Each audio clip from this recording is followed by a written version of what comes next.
Я не поддерживаю, кстати, врачей, особенно кардиологов, которые говорят, какое ваше нормальное или рабочее давление. Такого понимания или такого понятия быть не должно.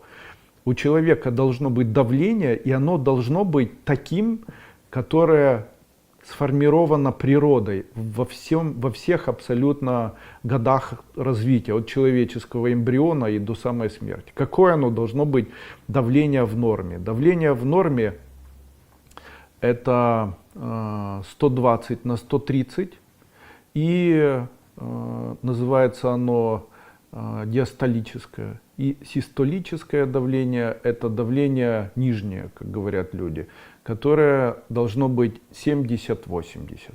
Поэтому если у вас давление 127 на 80, это еще норма. А давление 135 на 60 не норма. А если у вас 100 на 60, тоже не норма. Понижение давления может говорить о формировании сердечной недостаточности, развитии ишемической болезни сердца. Повышенное давление может говорить о гипертоническом заболевании сердца, которое может привести к проблемам в дальнейшем с сосудами мозга, с коронарными сосудами, может привести к появлению инфаркта миокарда и к заболеваниям сердца.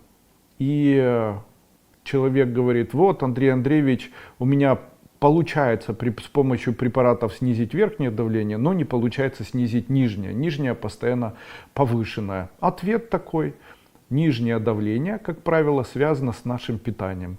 Это говорит о том, что вы питаетесь и еды получаете очень много. Серьезно, я говорю вам серьезно. В случае, если вы питаетесь и у вас есть переедание, то оно будет всегда отображаться на повышении нижнего давления. Поэтому в случае, если у вас нижнее давление чрезвычайно пониженное, это говорит о том, что вам нужно бросить голодание и увеличить количество употребления пищи. Как определить при помощи артериального давления, необходимо вам больше есть или меньше? В случае, если у вас нижнее давление повышенное, это говорит о том, что вам нужно есть меньше. А в случае, если оно у вас пониженное, это говорит о том, что вам необходимо увеличить количество калорий. В случае, если нижнее пониженное, то количество калорий увеличивайте. В случае, если повышенное выше 80, снижайте количество калорий. А еще голодайте 1 раз в неделю или 1 раз в 10 дней. Так, чтобы с самого утра до позднего вечера ничего не есть.